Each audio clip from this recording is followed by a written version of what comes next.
Pero también por respeto a la gente que ya está, deberíamos de empezar.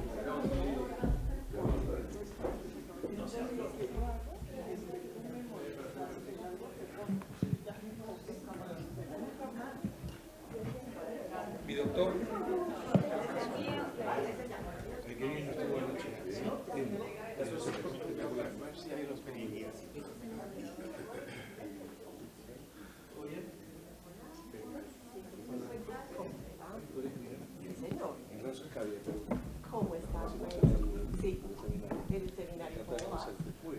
Buenos días, vamos a seguir con el siguiente panel que se llama Entrenamiento para árbitros y aplicación del reglamento CIACEPI. Los moderadores serán Paul Corral y Consuelo Benjumea. Por favor, el video.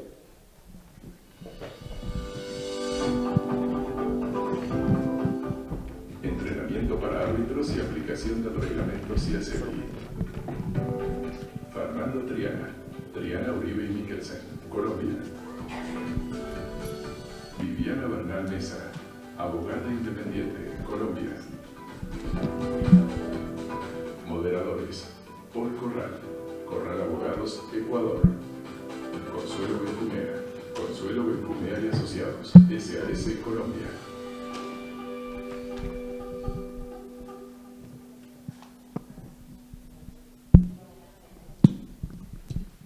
Buenos días a todos. Para el Comité de Conciliación, Mediación y Arbitraje, la verdad es que para nosotros es un gusto tenerlos aquí. Es nuestro taller de capacitación de árbitros. Si ustedes se enteraron, en este año ACIPI validó nuevamente los árbitros. Hay 13 árbitros nuevos nombrados. Y la idea es que poco a poco tengamos un entrenamiento de árbitros y vamos a ver hoy también el reglamento que nos rige, que es el reglamento CIACEPI. Ya dentro de nuestro comité trabajamos arduamente en estos temas, vamos a actualizar el reglamento y hoy vamos a tener la oportunidad de ver estos temas mucho más a profundidad. A mí como presidente del comité solo me toca presentar rápidamente a nuestros dos moderadores que son parte de nuestro comité. Tenemos a Consuelo Benjumea, que voy a dar una breve reseña, abogada y contadora pública de la Universidad de Medellín, con especializaciones en finanzas internacionales en la Universidad EFIT y en propiedad industrial, derechos de autor y nuevas tecnologías de la información de la Universidad Externado de Colombia, con 27 años de experiencia en temas de propiedad intelectual, competencia leal y derechos de consumo, entre otros, que han permitido asesorar a grandes empresas en la ciudad de Medellín y Colombia y del mundo en el campo de propiedad intelectual para clientes nacionales e internacionales en más de 30 países. Consuelo es colombiana y tenemos también a Paul Corral de Ecuador, abogado en Ecuador, LLM en American University Washington College of Law, maestría en propiedad intelectual por la Universidad de las Américas, diplomado en resolución alternativa de conflictos, fue director del Centro de Arbitraje de AmCham y ahora del nuevo Centro de Mediación especializado en propiedad intelectual de la Asociación Ecuatoriana de Propiedad Intelectual, profesor universitario en arbitraje y mediación, mediador y árbitro en distintos centros de Ecuador, incluido ahora árbitro de ACIPI. Sin más, dejo la palabra a nuestros moderadores, quien presentarán a nuestros panelistas. Gracias. Muchas gracias, Estuardo. Consuelo, Viviana, muy buenos días. Fernando, a todos los asistentes, muchas gracias por estar acá. Vamos a tratar esta mañana temas muy interesantes y de forma personal dos temas que me apasionan, como es el tema de la propiedad intelectual y los métodos alternos de solución de controversias. Y dieron el honor de presentar a nuestra primera expositora, la doctora Viviana, y es abogada de acá de Medellín. Tiene gran experiencia tanto en el campo público como privado, especialista en derecho corporativo y también en el ejercicio independiente de la profesión, en derecho comercial, societario, gobierno corporativo, y ha trabajado en distintas firmas de la ciudad.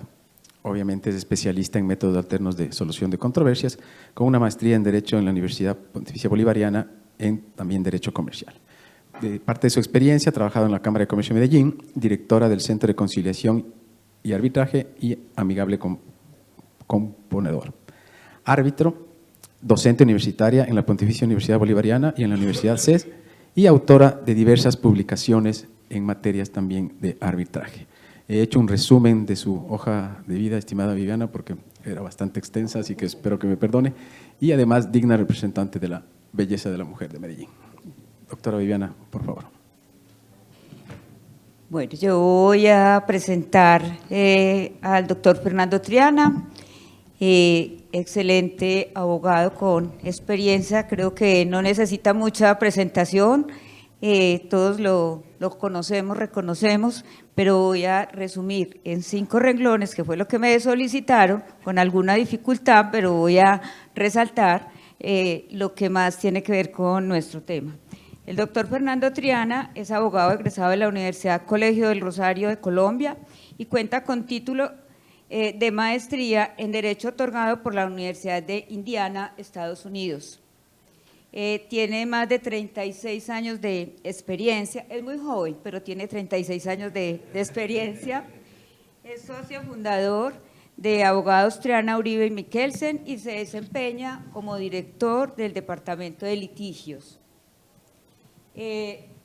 También se desempeña como árbitro en diferentes centros de arbitraje y conciliación de Colombia y también hace parte de la Organización Mundial de la Propiedad Intelectual en la OMPI, también de la NAF, y el doctor Fernando Triana es socio de ASIPI desde 1988.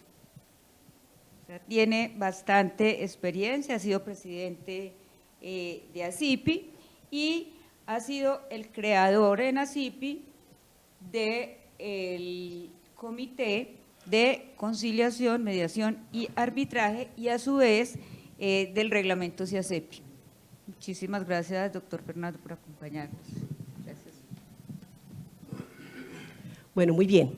Muchísimas gracias a todos por su presencia. Bienvenidos a la ciudad de Medellín, la ciudad de la doctora Consuelo, la ciudad mía. Esperamos que los estén recibiendo como todos se merecen. Muy bien. El doctor Fernando y yo, junto con el comité encargado de esta temática, decidimos, para hacer un taller un poco más activo, un poco más movido, hacer una presentación de lo que llamamos una presentación a la limón. Y esta consiste en que las intervenciones del doctor Fernando y las mías serán consecutivas según los temas. Es decir, hablaremos de temas similares, cada uno desde su perspectiva.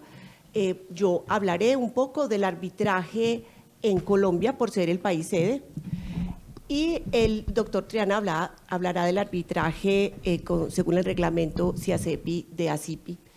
Vamos a tener entonces la presentación en 2 momentos.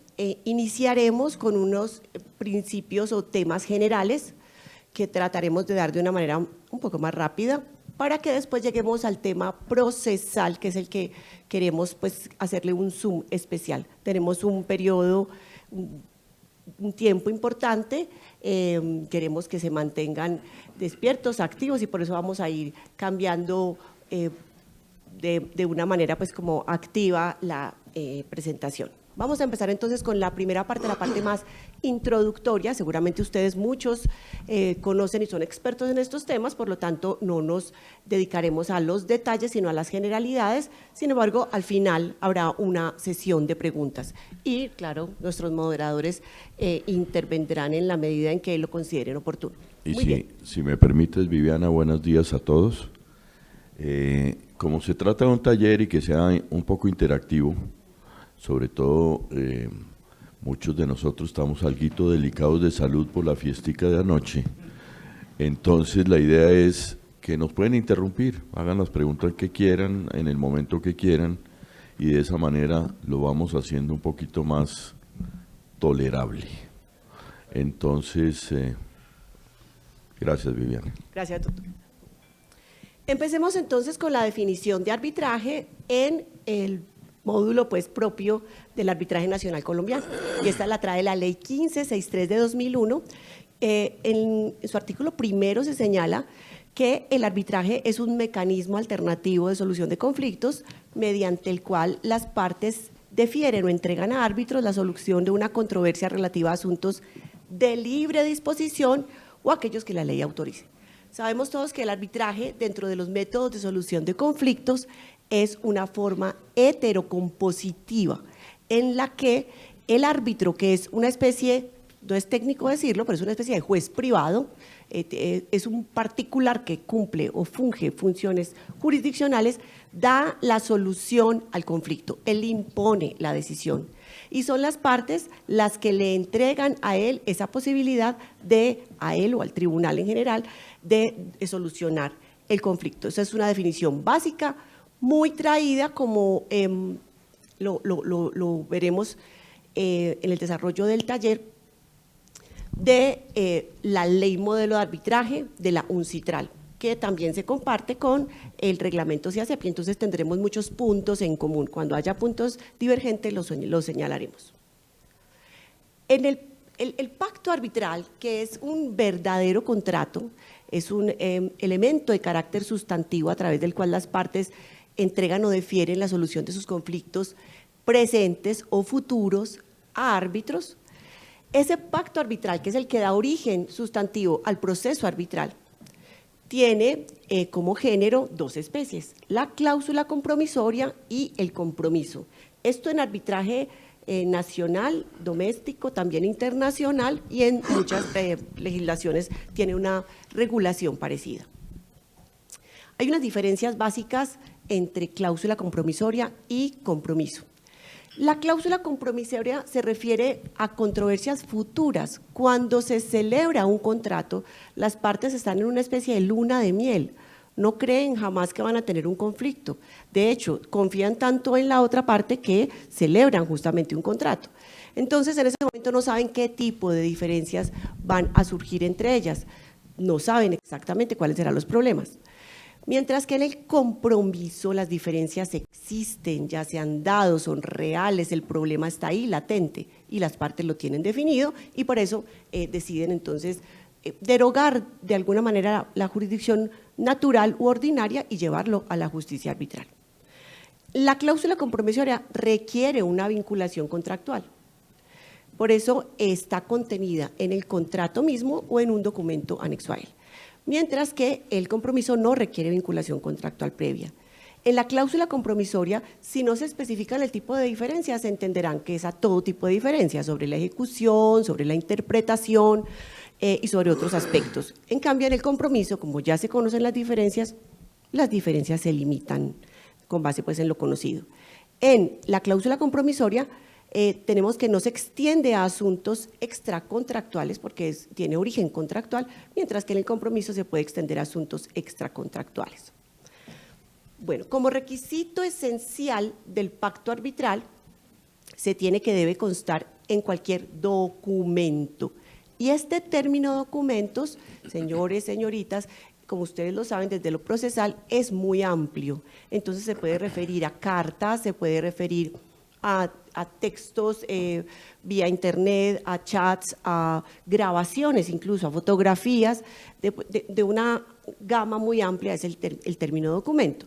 En nuestra legislación, todo convenio arbitral que figure en un mensaje electrónico tiene plena validez por la Ley de Comercio Electrónico, que también es tomada de la UNCITRAL, y ya sabemos dónde están contenidos tanto la cláusula compromisoria como el compromiso. Doctora Viviana, ahorita con la velocidad, con la tecnología, con, digamos, el uso del teléfono, que ya todos lo tenemos en el teléfono, muchos de los jefes, los empresarios, dan instrucciones a través del WhatsApp y también a veces hasta el mensaje de texto. Entonces, ¿cómo estaría cumpliéndose en ese caso si la instrucción digamos, para el pacto arbitral se hace a través de un mensaje de WhatsApp? El tema aquí, doctora Consuelo, es probatorio. A través de ese mensaje o ese cruce de mensajes a través del WhatsApp se puede probar perfectamente la existencia de la voluntad de las partes de querer someter sus diferencias a un tribunal de arbitramiento y no a un juez de la República. Entonces es perfectamente viable, válido y legal desde la Ley de Comercio Electrónico. Y es una muy buena pregunta porque en efecto cada vez hay más posibilidades probatorias de llegar pues al pacto arbitral de esa manera. Igual en el mensaje de texto que puede que se utilice menos, pero sería básicamente lo También mismo. en un mensaje de texto, en correos electrónicos, en WhatsApp, en grabaciones, hasta en audios podría llegarse a dar, sí señora. Muchas gracias. Una pregunta, por favor. Sí señora. Entonces no se requiere que ese documento reúna alguna formalidad, es decir, que esté certificado por notario. No señor, no se requiere. En Colombia no. En el Perú existen incluso los fedatarios informáticos que dan fe de todo la validez, de la veracidad de este tipo de documentos. No se requiere. En Colombia no, y va muy de la mano pues como con el desarrollo de la ley de arbitraje, la ley modelo de arbitraje propuesta por la UNCITRAL, en la que es muy amplio el espectro probatorio para el respecto. Pero cuando se habla de que es cuestión de probanza, entonces sí debería intervenir, por ejemplo, un notario, un fedatario, alguien que certifique la validez del documento. No señor, no, no. Y la validez la certifica la misma contraparte. Como es un contrato y es ley entre las partes, cuando uno presenta la convocatoria y el otro dice yo nunca firmé eso, yo nunca dije eso, etcétera, y lo niega, pues ahí entraría una pequeña fase probatoria, pero si no, pues sencillamente ratifican lo que ya digamos, se obligaron y lo que ya acordaron, ¿no? ¿Cómo se da el trato que establece, por ejemplo, que la sede será en los tribunales comunes ordinarios del país y posteriormente hay intercambio entre las partes o ha habido algún documento que da cuenta de que están pensando en arbitraje o hablan de arbitraje? Ahí, ¿cómo se ha dado el conflicto? Porque tener dos textos por escrito que uno es el que manda. Pues mire, como esto es un taller práctico, mi querido Cristian, en mi práctica profesional como árbitro he tenido relativamente pocos casos con compromiso. Y los casos que han llegado a arbitraje luego de planteada la litis, inclusive demandada en la justicia ordinaria, ha sido un poquito por el desgaste de la mora judicial y el afán de las partes de obtener una resolución pronta, así, digamos, les haya tocado pagar los emolumentos que implican entrar en un arbitraje. Pero es que hay muchos casos por su importancia, por su valor económico en la pretensión, que hacen que el arbitramiento pues sea menos costoso que estar en una corte de 10 años. Entonces, estos son procesos sumarios, relativamente sumarios, son procesos que además son confidenciales, por lo tanto muchas empresas acuden al arbitraje es porque no quieren que sepan cómo se resolvió la litis y o la transacción o conciliación que se hizo dentro del mismo, si es que hubo. Entonces, pero en mi caso particular y en mi experiencia, los casos de arbitraje por compromiso han sido relativamente bajos. Doctora Viviana, yo tengo una consulta y enseguida les paso. Ha quedado claro que es viable absolutamente tener un compromiso arbitral a través de medios electrónicos, cualquiera que sea ellos, y lo esencial está en la prueba. Sin embargo, y para ratificación de todos, o para que quede claro acá, es quién decide sobre esa prueba si es válida o no. Es decir, entendemos que va a ser un tribunal arbitral el que en base a esas pruebas asuma su competencia. En algunas legislaciones tenemos el principio pro arbitraje, que en caso de duda aplicaría el arbitraje. No sé cómo se maneja ese tema en Colombia. Los centros de arbitraje en Colombia tienen funciones, digamos que administrativas y de ayuda logística. Entonces es el tribunal mismo el que analiza la existencia del pacto arbitral y el que después analiza su propia competencia.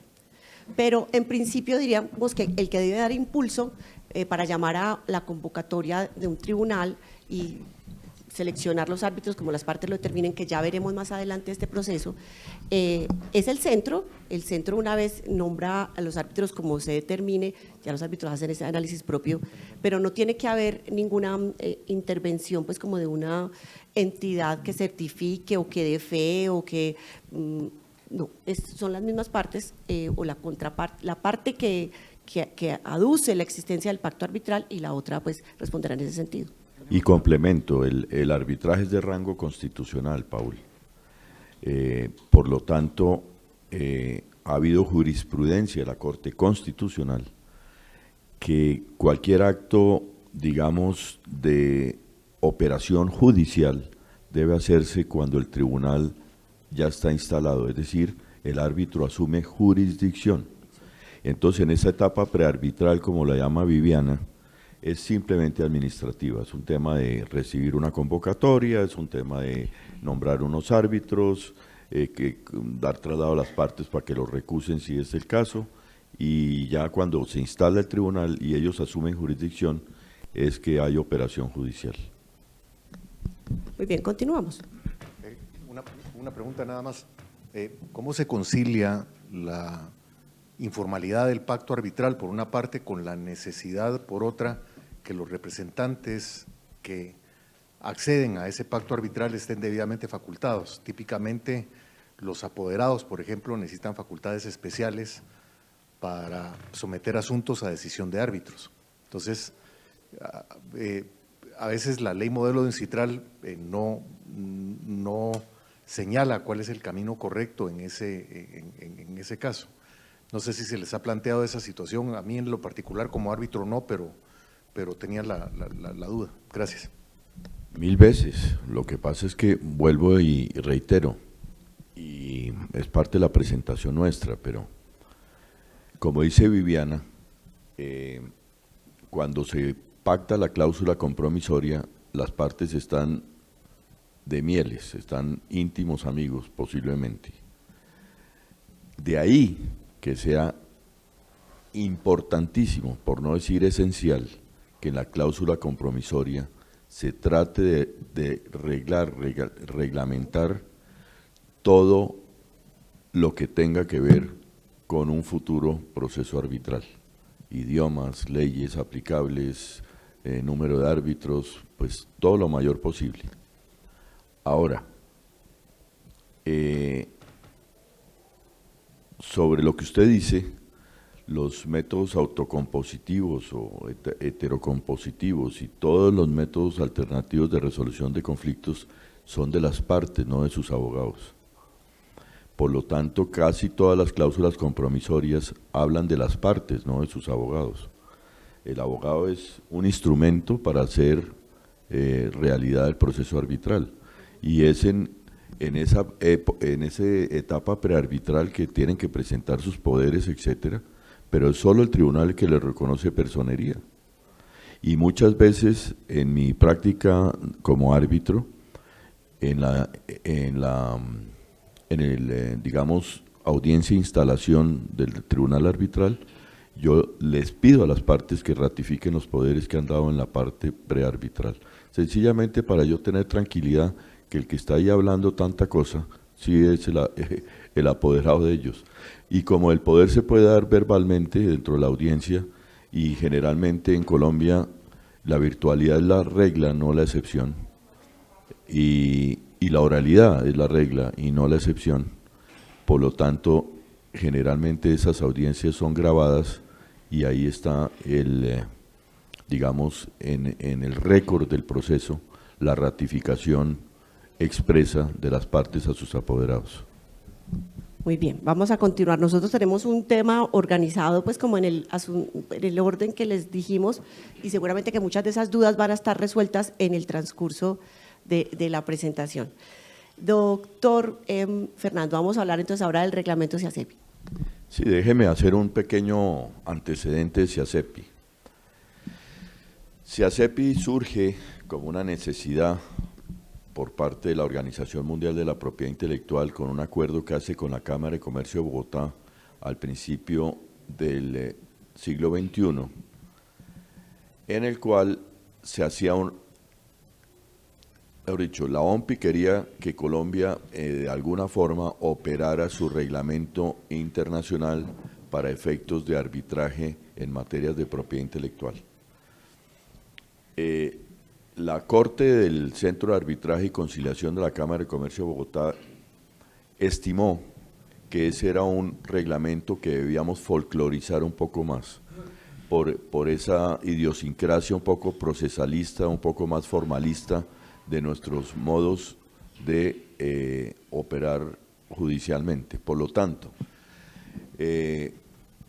dentro del año 2001 y 2003 se hizo una comisión de expertos junto con la OMPI y la Cámara de Comercio de Bogotá, y se dio más o menos en el final del 2003 nacimiento al reglamento SIACEPI, que es la Corte Internacional para Resolución de Conflictos en Propiedad Intelectual. Ese reglamento, ¿cómo llega a SIPI? Resulta que en esos años, por mandato del presidente de entonces, Hugo Berkemeyer, dentro del comité ejecutivo de ASIPI, fuimos encomendados dos de los miembros a explorar nuevas formas de ejercer la profesión nuestra, o la especialidad nuestra, en virtud de que ya se avecinaban los posibles efectos que traían instrumentos como el Protocolo de Madrid. Y entonces se empezaron a hacer futurología, y parte de la futurología era: hay que hacer métodos alternativos de resolución de conflictos, hay que entrenar a nuestra gente en esos métodos, y hay que, entre otras, empezar a hacer arbitraje en propiedad intelectual. Entonces, digamos que de una manera un poco vanguardista, en el 2004, en el Congreso que se hizo en República Dominicana, se firmó un contrato y un convenio de cooperación con la Cámara de Comercio de Bogotá y ASIPI, y se adoptó como propio el reglamento SIACEPI, teniendo como administrador de las causas a la Cámara de Comercio de Bogotá.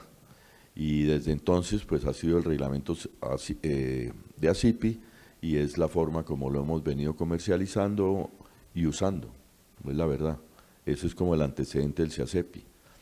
Y siguiendo ahora sí con la presentación, como es un reglamento que tiene la virtud de ser virtual, no presencial, y puede ejercerse como arbitramiento nacional o internacional, por supuesto que en su articulado habla del pacto compromisorio, entendiendo en esa expresión, que además lo dice claramente, controversias actuales o futuros. Eso quiere decir que en la sola palabra pacto compromisorio comprende la cláusula compromisoria o el compromiso.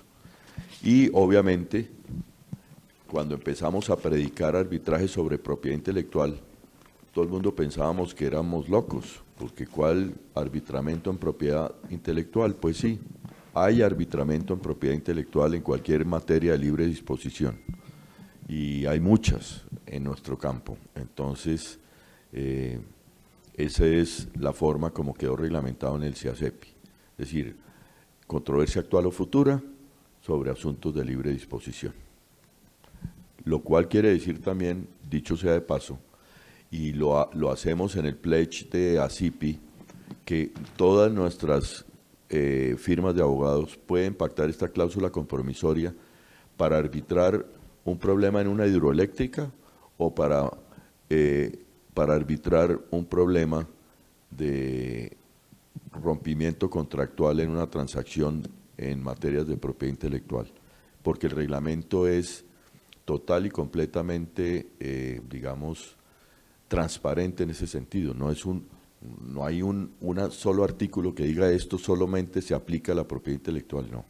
Se aplica a cualquier controversia actual o futura sobre asuntos de libre disposición.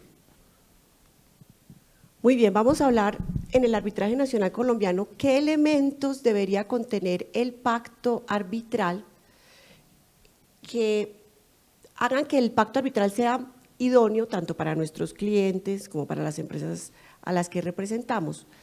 Esto porque en Colombia el Estatuto de Arbitraje tiene muchas normas supletivas, de manera tal que si se guarda silencio, las normas supletivas se entran a hablar por las partes, pero lo ideal es que nosotros mismos demos pues como una redacción adecuada al pacto arbitral. Entonces miremos rápidamente los elementos más importantes e iremos dando algunas recomendaciones en el sentido de la redacción. Bueno, respecto al número de árbitros, sabemos que en el arbitraje los árbitros son impares, 1, 3, inclusive podrían ser 5. Yo pues en la experiencia que tengo como árbitro, que ya es bastante larga, y como directora del centro de arbitraje que fui en algún tiempo, no conozco tribunales de arbitramiento de 5, pero podría llegar a existir 1 o 3. Si no hay una definición específica en el pacto arbitral, se entenderá, según una cuantía que da la ley colombiana, que son 400 salarios mínimos. En Colombia esto está en 400 millones de pesos, entonces hagamos un cálculo pues para pasarlo a dólares para que todos lo entendamos, sería algo así como dividido 4.812. No, como 100.000, como para hacerlo fácil. 5.000.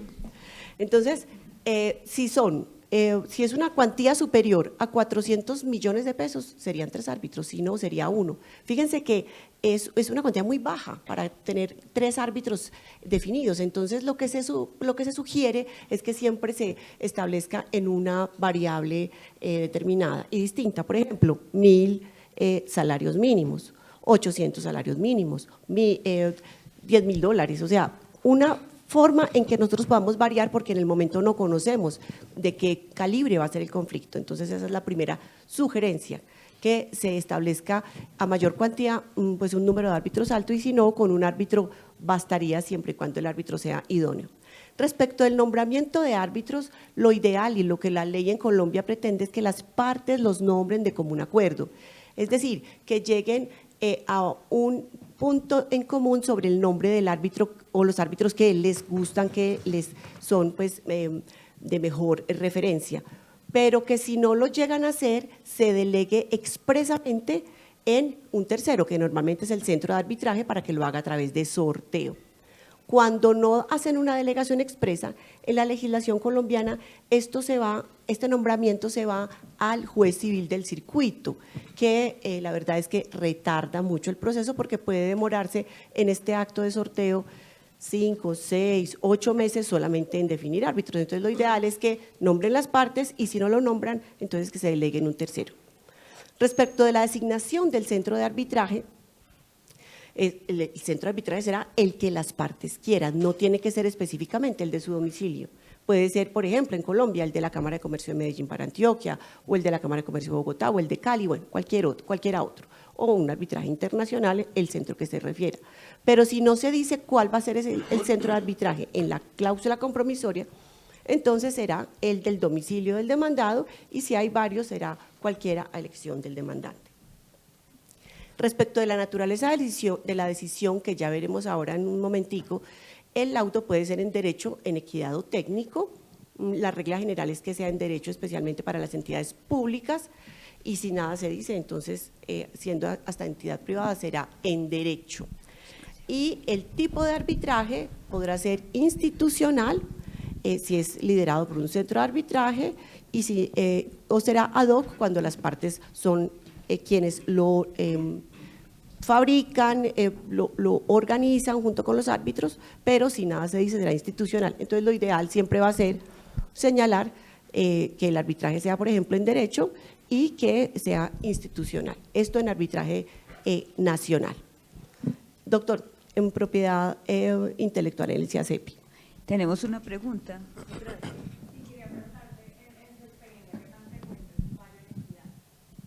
Muy poco. La verdad es que es muy poco. Y pues me ha tocado conocer de cerca experiencia estadística, ¿cierto? No es muy común, y ya vamos a explicar un poquito más adelante la diferencia con el arbitraje en conciencia y todo aquello. No es muy común, y creo que tiene que ver mucho con la cultura jurídica nuestra en Colombia, que somos muy legalistas, muy pegados del derecho positivo vigente, pero perfectamente viable el arbitraje en equidad. Sí, señora. En el caso de CIACEPI, al ser un reglamento con vocación internacional, por supuesto, no aplican muchas de las reglas que sí trae el Estatuto Arbitral Colombiano, entre otras. En la cláusula compromisoria se debe definir la sede, idioma y ley aplicable. Si no hay estipulación, no hay ninguna subsidiariedad distinta a lo que decía el tribunal.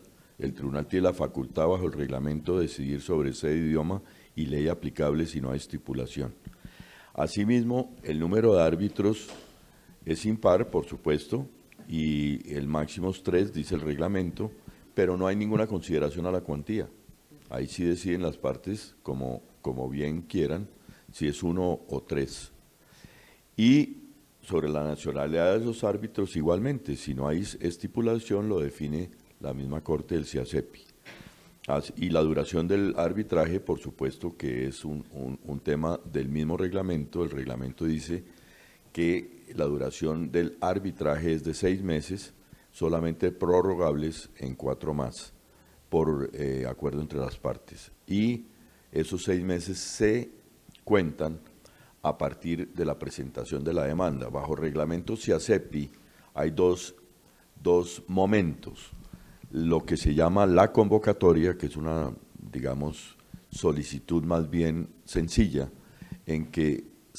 con la cual la parte convocante le dice al centro de arbitraje que administra la litis: oiga, quiero hacer arbitraje, esta es mi cláusula compromisoria, empecemos todo el proceso de, digamos, traslado a la otra parte de mi queja, y por lo tanto que procedamos a nombrar árbitros, etcétera, etcétera.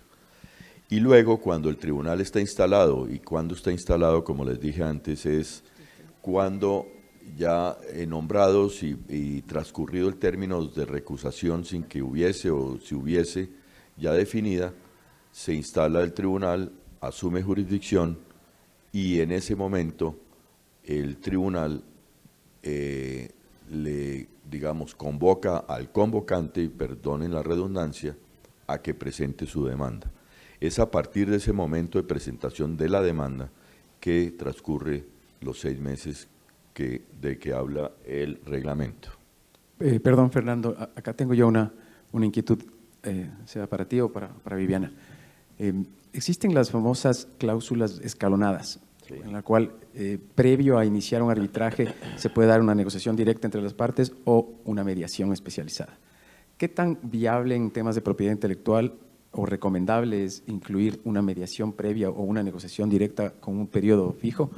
Y adicionalmente, y no sé si cabe esto en términos de propiedad intelectual, pero ¿se podría llegar a una conclusión o recomendar el hacer un copy-paste de la cláusula modelo CIACEPI para que los abogados, que son quienes generan esa cláusula dentro de los contratos, tengan la seguridad de que están todos los elementos establecidos ahí? ¿O podría ser una recomendación adicional el crear una propia cláusula respecto de tal o cual situación? Eso quería poner a consideración de ustedes. Pues Viviana me corrige, pero bajo hoy en día la ley colombiana nos permite no respetar la cláusula escalonada,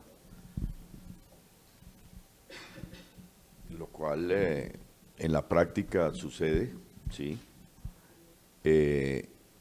pero la buena noticia o la mala noticia, como la quieran llamar, es que tanto bajo reglamento CIACEPI en su artículo 52 como bajo Estatuto Arbitral Colombiano, el árbitro está facultado para hacer una audiencia de conciliación ya dentro del proceso. En el reglamento CIACEPI es voluntaria. El artículo 52 dice que los árbitros o el árbitro la puede convocar si quiere y cuando quiera, antes del laudo, por supuesto. En el Estatuto Arbitral Colombiano es una parte esencial de la primera audiencia de trámite, que se llama así, y yo personalmente bajo reglamento CIACEPI siempre hago una audiencia de conciliación en la primera audiencia también. ¿Y por qué ahí no después? Porque me parece que ya cuando las partes han trabado la litis, llámese que la demanda ha sido presentada, ha sido contestada, si hubo reconvención, hubo traslado y contestación de la reconvención, pero en general en esa primera audiencia, cuando todavía, digamos, los ánimos no están tan caldeados, pero ya todo el mundo conoce su juego, porque han presentado demandas y pruebas, es que uno puede convocar a una audiencia de conciliación y decir, bueno, vamos a arreglar esto ya o vamos a dejar que un tercero, en este caso el árbitro o los árbitros, decidan por ustedes. Y en muchos casos, refiriendo al reglamento SIACEPI per se, se han conciliado en ese momento. Pero en el caso de las escalonadas, y bajo reglamento SIACEPI, si no tiene subsidiariedad ley colombiana, y ya les voy a explicar más adelante que eso debería hacerse siempre, es que la debería respetar como está descrita, la escalonada inclusive, y por eso ASIPI tiene en su cláusula compromisoria la tipo para arbitraje y la tipo escalonada. De acuerdo, complementando lo que dice Fernando, el tema es que en Colombia era posible, era viable y era hasta muy común la cláusula escalonada, pero vino la ley estatutaria de la Administración de Justicia e hizo un análisis, este legislador en su momento, que después fue avalado por la Corte Constitucional en varias sentencias, en el que se dice es que pactar una cláusula escalonada de alguna manera es poner una talanquera a las partes al acceso a la Administración de Justicia. Es decir, que primero tendrían que ir a mediación y si no había mediación, una forma pues de amigable composición y si no, ir al arbitraje. No, ya se puede perfectamente acudir directamente al arbitraje y los árbitros por ello no van a decir, no, ustedes no han demostrado que no han recorrido el camino previo. No, usted puede saltárselas, pero también puede cumplirlas. Y aquí hay un asunto, como lo mencionaba el doctor Fernando ahora. Yo de hecho también a los clientes míos les recomiendo que lo hagan, porque es que a veces es mucho más rápido y más económico solucionar el conflicto a través de otras formas, una negociación directa, una transacción, una conciliación que llamamos en Colombia, que es básicamente la mediación, más rápido, más económico. Y después, entonces, si no, ya como última ratio, el arbitraje. Sería pues como una forma pues de responder tu pregunta. Muy bien. Entonces, continuando con la presentación sobre el centro de arbitraje, el reglamento SIACEPI se determina que, es decir, se aplica el que determinen las partes, por supuesto, la cláusula compromisoria tiene esa flexibilidad. Actualmente el reglamento solo lo contempla la administración por el centro de Arbitraje y Conciliación de la Cámara de Comercio de Bogotá, pero está abierto a otros centros. ¿Y por qué a la Cámara de Comercio de Bogotá? Porque remontémonos al antecedente que les dije. En el 2004, este era un reglamento, llamémoslo entre comillas, revolucionario, con una vocación virtual antes de que existiera una pandemia. Y uno de los pocos centros en las Américas que tenía esa capacidad técnica y tecnológica de hacer reglamento no presencial, virtual, incluyendo árbitros en distintos países, era, entre otras, la Cámara de Comercio de Bogotá. ¿Y por qué la Cámara de Comercio de Bogotá? Es uno de los centros de arbitraje y conciliación en las Américas con más volumen. En promedio se recibe una causa diaria, o sea, 365 al año en promedio en la Cámara de Comercio de Bogotá para hacer arbitraje de distintas índoles. Y por lo tanto es un centro que siempre ha tenido una experiencia increíblemente grande. Y aquí hay otro tema que es muy importante. Nuestra cláusula compromisoria tipo del SIACEPI no contempla secretarios, solo árbitros. Y mi consejo cuando ustedes vayan a pactar una cláusula compromisoria y un centro de arbitraje es que miren la lista de secretarios. ¿Por qué? Porque el secretario es un instrumento esencial en la operación judicial a través de arbitraje. La Cámara de Comercio de Bogotá, además, tiene una lista muy vasta y muy buena de secretarios en distintas especialidades y, por lo tanto, ese es un tema muy importante para que ustedes determinen qué centro de arbitraje y conciliación. Ejemplo, yo soy árbitro en muchos centros de este país y hay ciertas ciudades, ejemplo, Neiva y Barrancabermeja, por traer dos, en que la lista de secretarios es tan limitada que lo ponen a los árbitros en una encrucijada para elegir uno de ellos, Por lo tanto, es importantísimo que ustedes miren eso antes de siquiera pactar la cláusula compromisoria. Doctor, ¿Sí?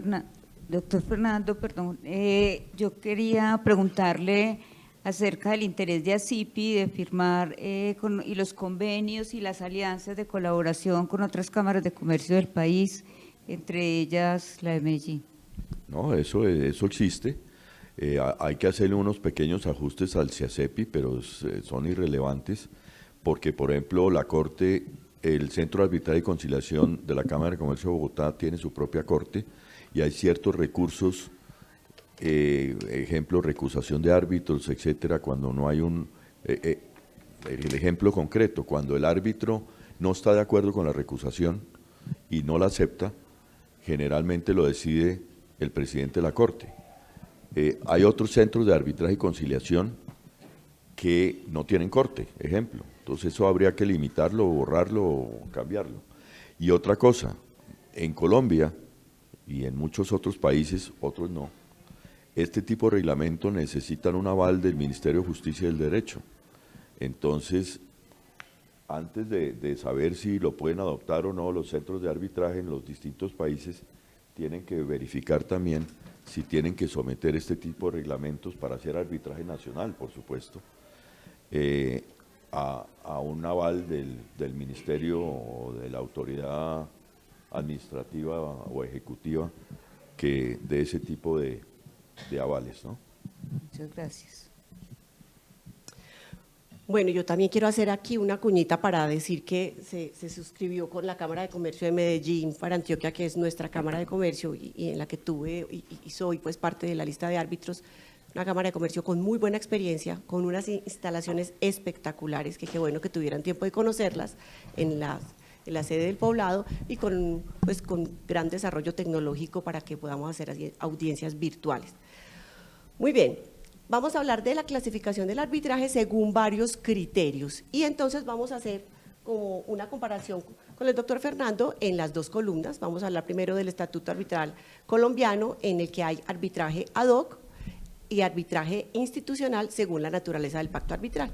El ad hoc es conducido directamente por los árbitros. Son ellos quienes, solos o junto con las partes, determinan los pasos a seguir. Cómo se va a presentar la demanda, cuánto tiempo, qué pruebas, dónde nos vamos a reunir. Va a ser un elemento pues de creatividad, pero esa creatividad tiene unos límites y esos límites son el debido proceso, el derecho de defensa, la igualdad de las partes. Y por el otro lado está el institucional, el arbitraje institucional, que es administrado por un centro de arbitraje y como lo decía hace unos instantes Fernando, todos esos centros de arbitraje tienen un reglamento que debe ser sometido previamente a una aprobación por parte del Ministerio de Justicia. Correcto, en el CIACEPI aplicaría de igual forma el ad hoc o el institucional, pero hoy en día pues, el reglamento CIACEPI es institucional, por supuesto. Habla de centro de arbitraje, no dice cuál, pero pues está adscrito al de la Cámara de Comercio de Bogotá, por lo tanto sería,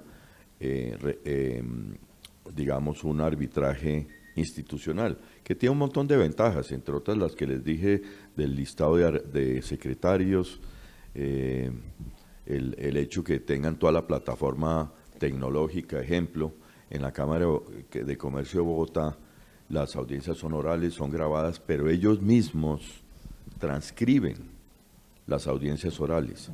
Esa es una práctica que tiene la Cámara de Comercio de Bogotá, es un trabajo enorme, porque hay audiencias que pueden demorar 4 y 5 horas, pero las partes a veces exigen las transcripciones para hacer sus alegatos, para estar seguros qué fue lo que se dijo, y no le creen tanto a la grabación. Entonces, eso es una de las ventajas, por ejemplo, de escoger un centro de arbitraje, si a eso les gusta leerse las transcripciones. Por supuesto, el récord oficial de la audiencia es el oral, no la transcripción, pero igual se hacen las transcripciones. Pero hablemos, Consuelo, un poco de lo que me preguntaste. Hagamos una hipótesis. Se hace este reglamento aplicable en un país que no le ha dado el aval, ejemplo, al reglamento CIACEPI. Es perfectamente posible que los árbitros nombrados hagan arbitramiento ad hoc bajo el reglamento SEACEPI, simplemente toman de ahí todas las normas que no hablen de centros, que no hablen de temas de esa naturaleza y simplemente hacen copy-paste y hacen eso como parte del digamos, pacto compromisorio y todo el tema de funcionamiento del tribunal. Muy bien, ahora la clasificación del arbitraje de acuerdo con el tipo de fallo o laudo arbitral para dar una respuesta un poquito más profunda a tu pregunta. Tenemos el fallo en derecho, el fallo en equidad y el fallo técnico en el Estatuto Arbitral Colombiano. En derecho los árbitros deben ser sí o sí abogados y se fundamenta su decisión en el derecho positivo vigente. En el arbitraje en equidad, los árbitros no necesariamente deben ser abogados, es mejor que ni siquiera lo sean, ¿cierto? Que tengan cualquier profesión u oficio, y se resuelve el caso con base en el sentido común, en temas propios de la equidad en términos filosóficos generales. En este caso la decisión debe ser motivada. Y hay un arbitraje técnico en el que los árbitros son especializados en una determinada arte, ciencia u oficio, ingeniero, arquitecto, artista, ingeniero mecánico, en fin, muchas profesiones pueden ser parte pues como del arbitraje técnico y el fallo se fundamenta justamente en ese tipo de conocimiento específico. En el reglamento SEACEPI, ¿cómo es, doctor Fernando? Pues el reglamento SEACEPI se diseñó para hacer arbitraje en derecho. Sin embargo, en el pasado tuve ocasión en un compromiso, ni siquiera en una cláusula compromisoria, sustrajeron una litis de la jurisdicción ordinaria pidiendo un arbitramiento técnico bajo el reglamento SEACEPI. En esa ocasión, y leyendo el artículo noveno del reglamento, que dice así: las partes podrán actuar por sí mismas, salvo que el arbitramiento sea en derecho. Cuando yo leí esa parte del artículo noveno, pues lo interpreto como que pues caben los otros tipos de arbitraje, porque dice las partes podrán actuar por sí mismas, salvo que el arbitraje sea en derecho. En este caso, las partes deberán ser representadas por medio de apoderados, quienes deberán ser abogados. Por lo tanto, aceptamos hacer arbitraje técnico bajo el reglamento SEACEPI, obviamente siguiendo las reglas del reglamento SEACEPI, pero fallando como arbitraje técnico. En este caso, pedían las partes que fuésemos abogados expertos en propiedad intelectual, no ningún ingeniero, simplemente ese árbitro especializado en un arte llamado así por el Estatuto Arbitral Colombiano, ese arte era la propiedad intelectual. Ese arbitraje nunca llegó a feliz término, se concilió y terminó, pero sí se pudo hacer arbitraje técnico, lo cual me lleva a la conclusión que en equidad también es perfectamente posible. Y tengo una pregunta, en el arbitraje en equidad y en conciencia, ¿hay diferencias, doctora Viviana? Sí, doctora Consuelo, hay diferencias. Hace mucho tiempo en nuestra legislación, estamos hablando de Marras, se hablaba de arbitraje en conciencia, pero eso ha venido cambiando en las últimas versiones legislativas y se habla de arbitraje en equidad, pero no es un asunto pues como simplemente semántico, tiene su fondo. El arbitraje en conciencia es el que se hace, como llamamos, verdad sabida, buena fe guardada, porque yo siento, porque yo creo, porque me parece, porque hay un tema de justicia. Y aquí no hay que motivar el laudo en el arbitraje en conciencia. En la legislación nacional, entonces, el arbitraje que se permite es el arbitraje en equidad, en el que sí hay motivación del laudo, se debe decir por qué, y aunque no están estrictamente sometidos al derecho positivo vigente, por lo menos señalan muchos que deben estar en las normas de orden público observadas. Pero en principio debe ser siempre todo motivado. Hay una sentencia de nuestro Consejo de Estado, de la Sala Tercera, del año 2019, enero, si mal no estoy, en el que se habla detalladamente de la diferencia entre arbitraje en conciencia y en equidad, y se habla de que nuestro arbitraje en Colombia es en equidad. Muchas gracias, doctora Viviana. Adelante. Ahora, otra diferencia en el arbitraje es según el ámbito de aplicación. En Colombia tenemos el arbitraje nacional, el internacional, como en todos los países, el nacional o doméstico, que se desarrolla propiamente en nuestro territorio, se aplica la ley colombiana y tiene efectos dentro de nuestro territorio nacional. En el internacional, por su parte, ese arbitraje está regido por el derecho internacional, estoy hablando en términos muy básicos, y produce efectos en diferentes estados. En el reglamento SIACEPI, doctor Fernando. Igual, el reglamento está diseñado para hacer arbitraje nacional o internacional, cualquiera de los dos. Hablemos de unos principios rectores del arbitraje que son comunes no solamente en nuestro país, sino en muchas legislaciones. Voy a hablar rápidamente de ellos, no me voy a detener mucho, y están regulados en el artículo 1. Estos son los más importantes, pero no son los únicos, hay muchos más. El arbitraje, dice el artículo 1, que se rige por los principios de imparcialidad, idoneidad, celeridad, igualdad, oralidad, publicidad y contradicción.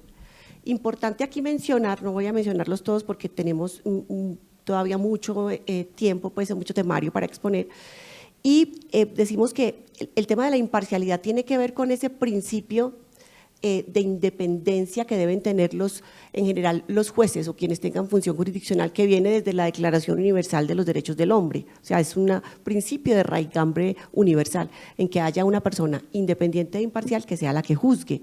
La idoneidad tiene que ver con el conocimiento previo que tenga esa persona respecto del tema que se somete a su conocimiento, que sepa del asunto, que no solamente tenga conocimientos teóricos, sino también prácticos, que tenga tiempo también para resolver el asunto.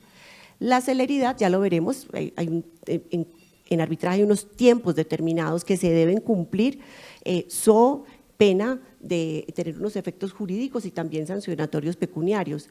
En la igualdad se le debe exigir a las partes las mismas obligaciones y los mismos derechos.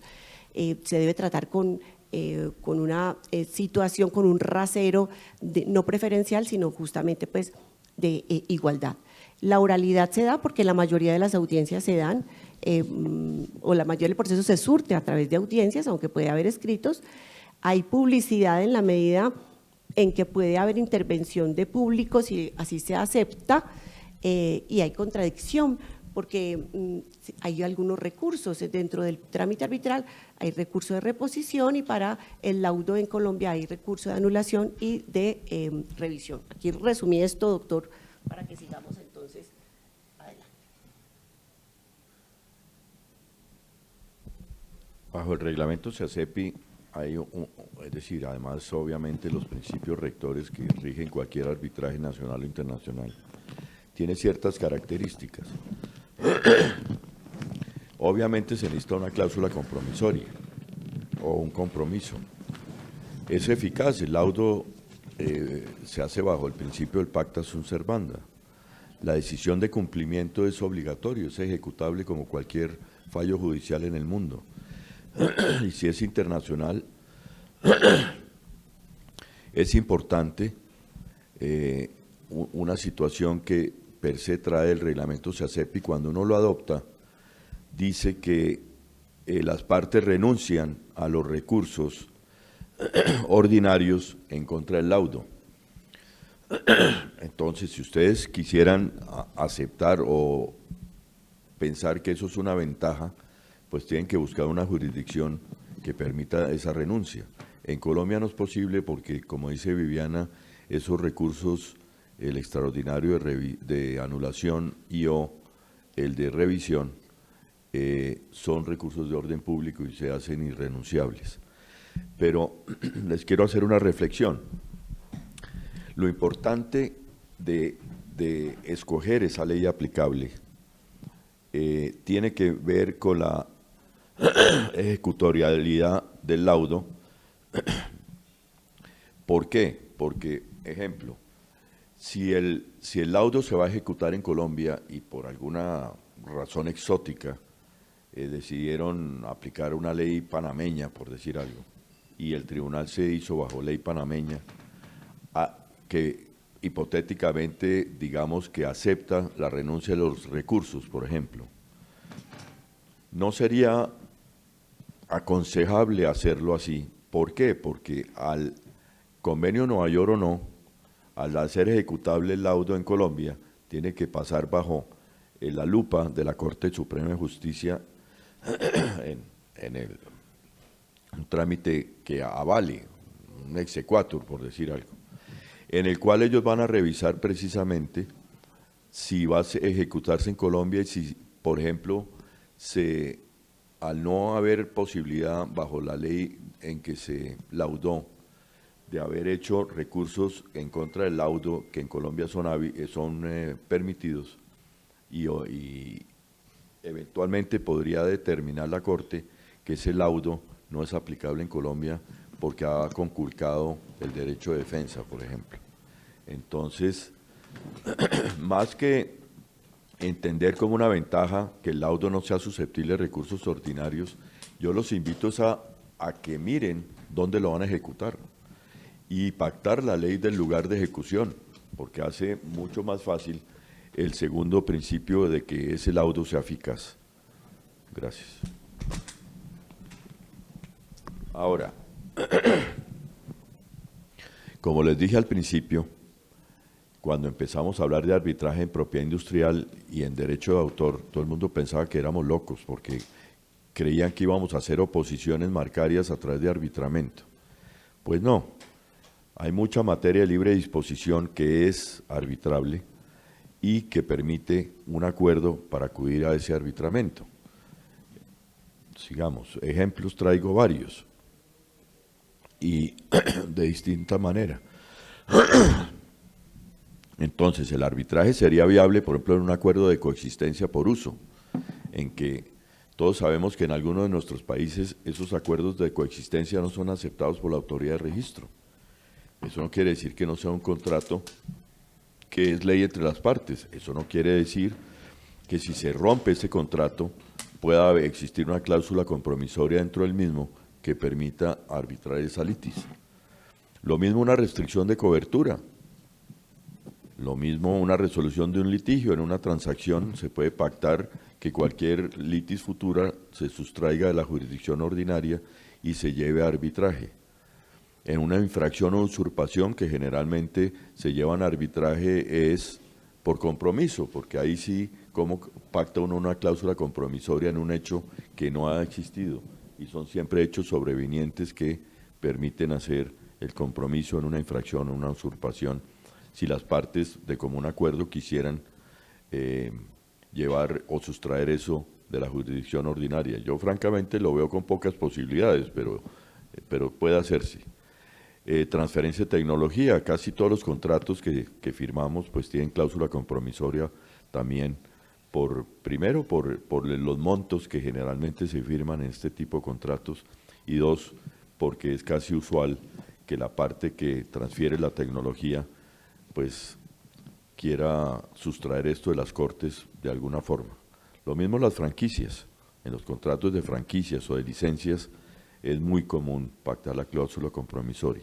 O sea, que moraleja, en casi todos los contratos que nuestras firmas en los departamentos de propiedad intelectual firmamos, debería haber una cláusula compromisoria. Muy bien, vamos a pasar al tema del procedimiento arbitral como tal. Haremos una breve descripción del proceso en Colombia y ya entraremos con el doctor Fernando en detalle sobre el procedimiento SIACEPI.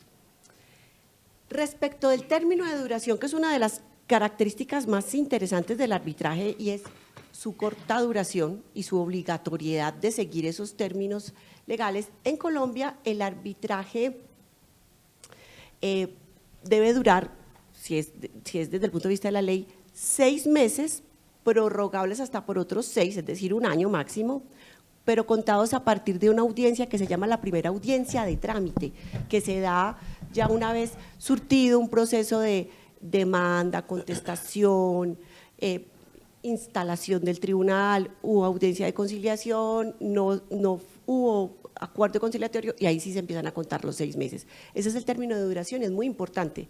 Pues los árbitros siempre somos muy cuidadosos en ese sentido, siempre que empezamos una audiencia decimos llevamos tantos días, tantos meses para llevar ese conteo, porque si no puede haber problemas jurídicos y también sancionatorios desde lo pecuniario, es decir, podemos perder los honorarios que hemos ganado si proferimos laudo por fuera del término.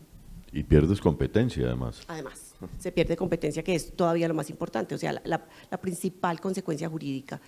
También puede haber un arbitraje que se pacte convencionalmente el término y se pueda decir 6 meses o 10 meses, pero realmente no es muy común. Lo común es que se tarde ese tiempo. Y en las estadísticas de los centros de arbitraje en Colombia, lo normal es que los arbitrajes duren entre 11 y 13 meses. Pero de pronto se pasa un tiempo, pero porque las partes así lo han solicitado al tribunal o el tribunal solicita que se haga una prórroga, pero realmente es un término corto en relación pues como con la duración de la justicia ordinaria. En el CIACEPI asimismo, en la cláusula compromisoria pueden acordar el plazo. No he visto el primero que acuerden el plazo. Y el reglamento es muy claro en decir que son 6 meses prorrogables en 4 más. Y como les dije antes, ese plazo empieza a contabilizarse desde la presentación de la demanda, que es en una fecha futura a la convocatoria. Ahora bien, como el abogado hace la ley, pero hace la trampa también, entonces lo que sucede es que todo proceso se gana con las pruebas, es decir, y en la etapa probatoria en cualquier trámite arbitral, se acepte o no, generalmente se consumen mucho tiempo en la práctica de esas pruebas. ¿Por qué? Porque hay testimoniales. ¿Por qué? Porque hay peritazgos. ¿Por qué? Porque hay que correr traslado de los peritos. Generalmente hay objeciones a los peritazgos. Yo acostumbro a hacer careos entre los peritos. Se pueden decretar pruebas de oficio, etcétera, etcétera. Entonces, ¿qué pasa? Generalmente los árbitros, cuando llegamos a la etapa digamos, de decreto y práctica de pruebas, le solicitamos a las partes que de común acuerdo se suspendan los términos del proceso o se suspenda el proceso durante el término en que, por ejemplo, los peritos están rindiendo sus experticias y o entre diligencias y diligencias. ¿Por qué? Porque, por ejemplo, los testigos, pues yo generalmente trato de atomizar esas audiencias en una semana, etcétera, pero muchas veces las partes dicen, no, yo estoy muy ocupado, hagamos una audiencia por semana, y entre esos días que pasa entre uno y otro, se suspende el proceso. ¿Y por qué eso? Muchas veces uno llega a esa audiencia de pruebas con mucha holgura de tiempo, pero mi consejo es a los árbitros que el laudo, que es la parte esencial del oficio del árbitro, pues el árbitro debiera tener la holgura de tiempo para estudiar y pronunciarse en un laudo de manera adecuada. Y para eso necesita tiempo. ¿Y por qué necesita tiempo? Porque además no solamente basta dictar el laudo, sino el laudo también es susceptible de aclaración, complementación, corrección, y habría, en ese caso, de dictar un laudo complementario, un laudo adicional, que también requiere tiempo, y si llega uno muy cortado de tiempo a dictar el laudo, puede quedarse por fuera de término y, por lo tanto, perdiendo la competencia. El lugar del desarrollo del proceso arbitral, como regla general, será el que las partes determinen en su cláusula compromisoria o en su compromiso. En el arbitraje ad hoc, casi siempre son las oficinas mismas de los árbitros o los sitios que determinen, y es muy claro, incluso antes de la pandemia el arbitraje ya funcionaba virtualmente. Era normal que los centros de arbitraje tuvieran audiencias virtuales, ahora sí que con mayor razón. Entonces ese va a ser el lugar del desarrollo del proceso arbitral. Doctora Viviana, ahí tengo yo una inquietud rápida. Hemos ya conversado de las distintas bondades del arbitraje en cuanto a confidencialidad, agilidad y demás. De su experiencia y también, Fernando, y pienso nuevamente en el abogado que está redactando, ya vimos todas las materias que pueden ser viables de arbitraje en propiedad intelectual. Llega a la decisión de o irse por un arbitraje institucional o uno ad hoc y armarlo a su manera. De la experiencia de ustedes dos, ¿cuál recomendaría? Y si es que tiene alguna relación esto con entidades públicas que puede ser una de las partes contratantes. Pues a mí en lo particular me gusta la seguridad jurídica que ofrece el arbitraje institucional. Me parece que uno sabe a qué va, qué esperar, los términos, la regulación que hace cada uno de los centros. Yo recomiendo el arbitraje institucional porque además puede haber algunos elementos que después puedan alegar en el arbitraje ad hoc como violación del debido proceso y elementos pues que en Colombia es bastante común vía acción de tutela por violación de supuestos derechos fundamentales. Me parece mejor el arbitraje institucional y es el que normalmente se va. Además, las entidades públicas en Colombia están obligadas a que siempre su arbitraje sea institucional, también por un tema de seguridad jurídica, pero seguramente habrá arbitrajes ad hoc y en derecho, laudo en derecho, fallo en derecho y arbitraje institucional. Yo también lo aconsejaría, por lo menos en una primera etapa del ejercicio. ¿Por qué?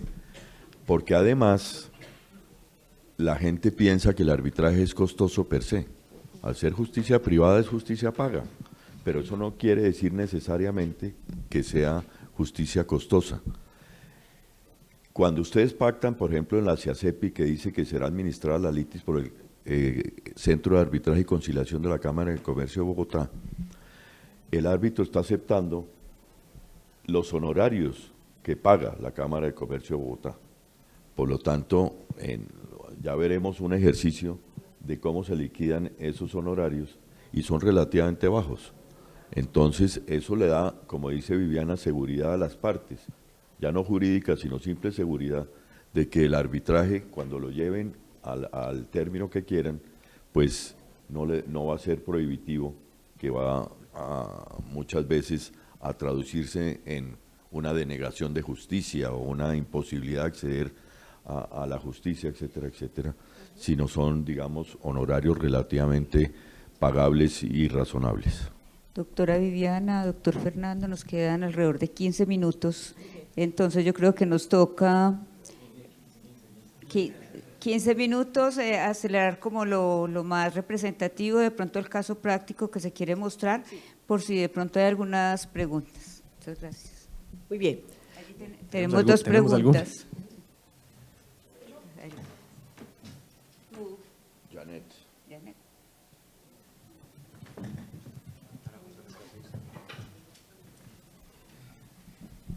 Y si nos pasamos de… ¿Hay alguien más después de aquí? ¿Sí? ¿A qué horas?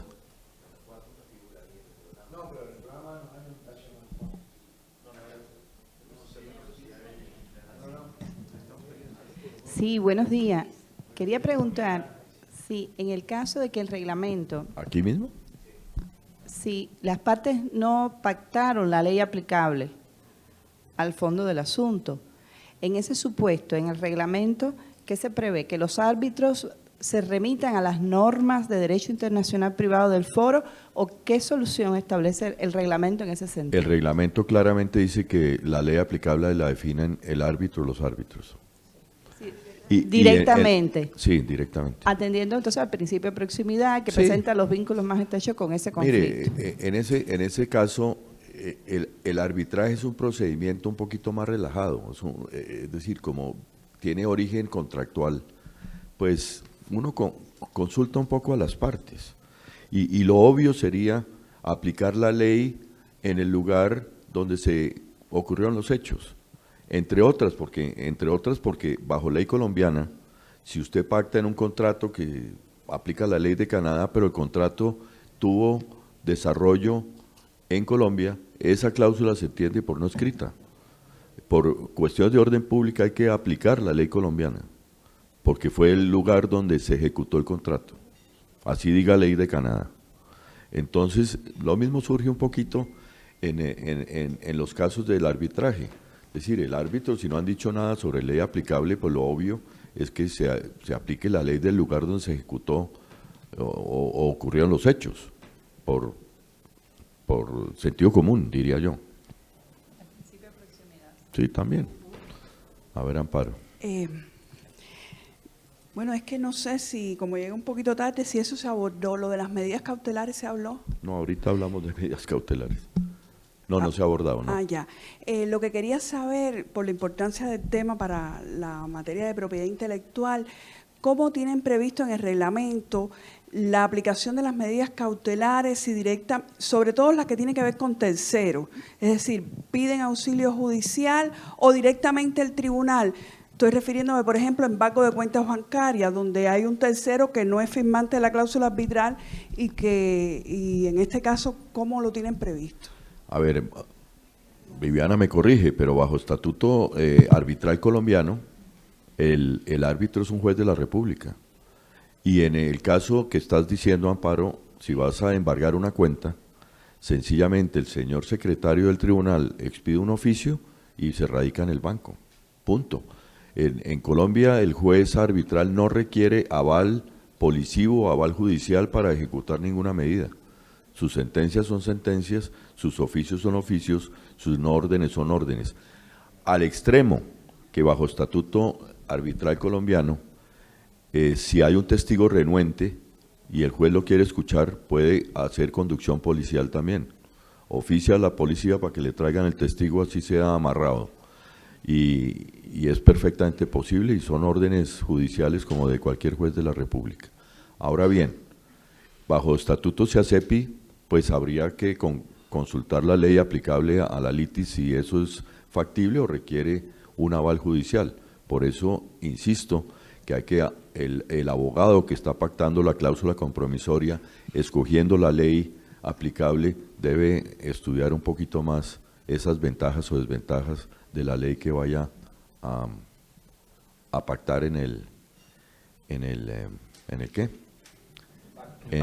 la cláusula compromisoria o en el pacto compromisorio. Fernando, con el tema de tiempo en el que estamos, creo que sería recomendable comentar el caso práctico que se disparó en tema de propiedad intelectual, porque el tema de procedimiento ya no nos da.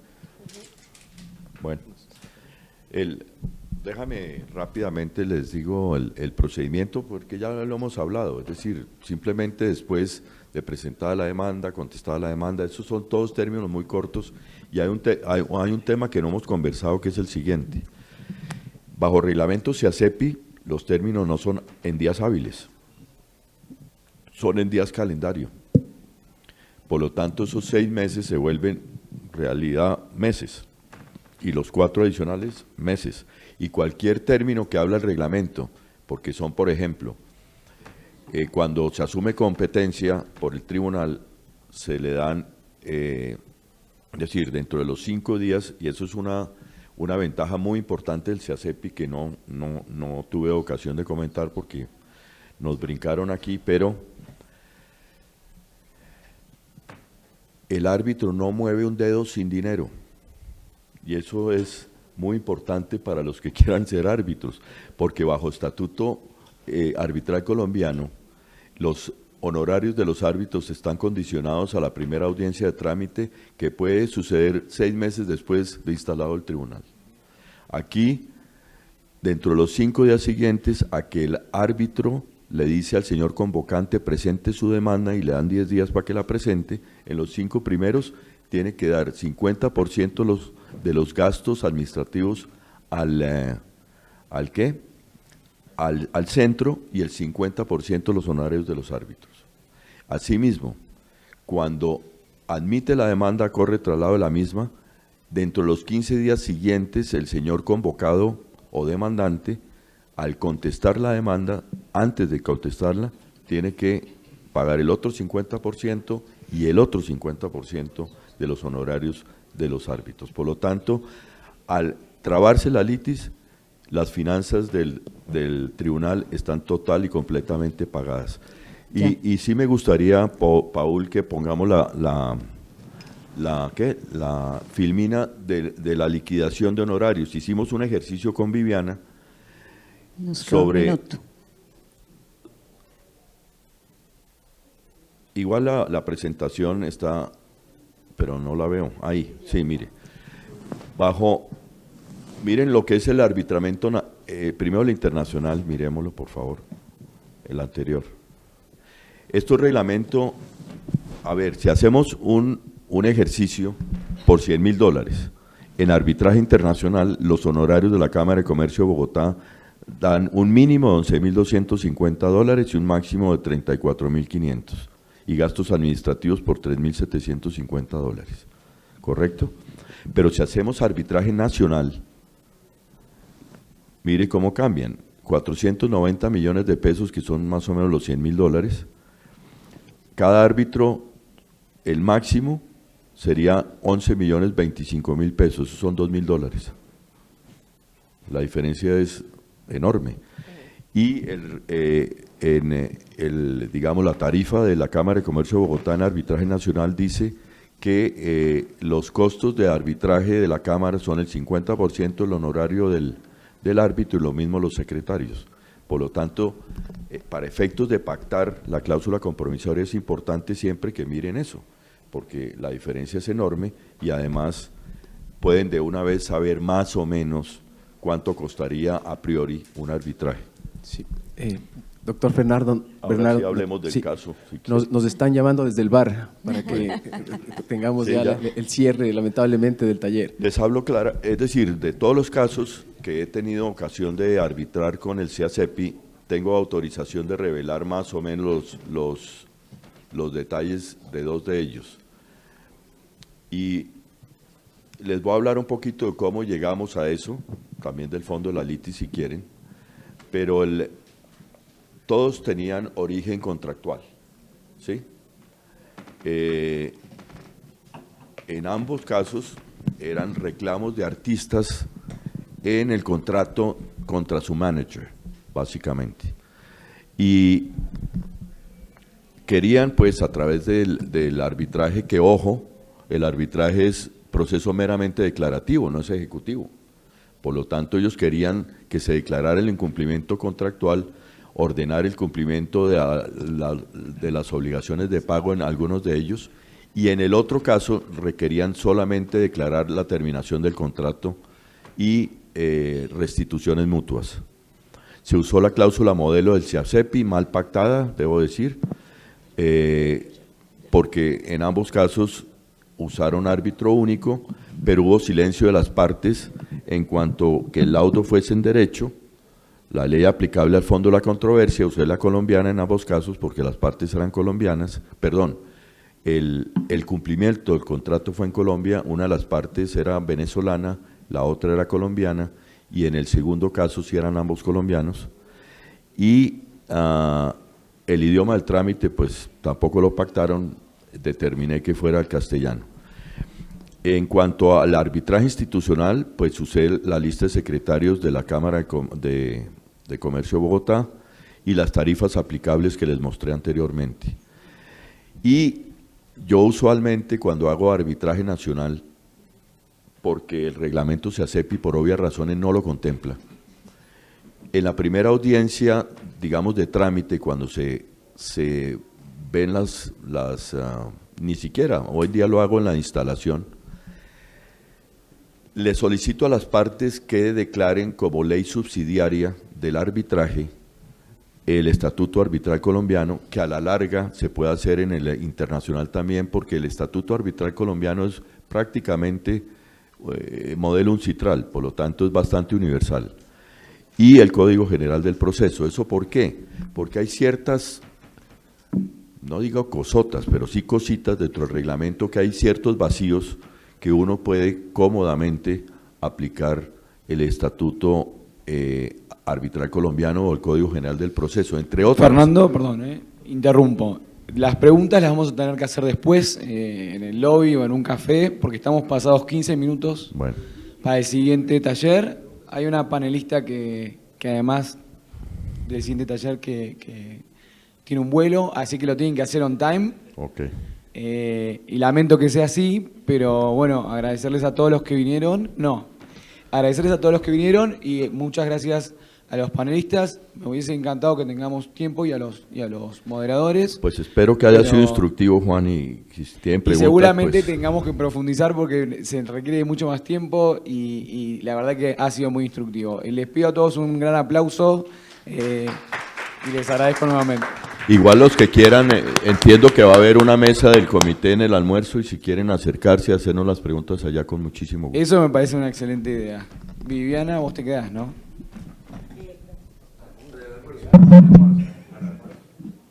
Muchas gracias. Bueno, gracias.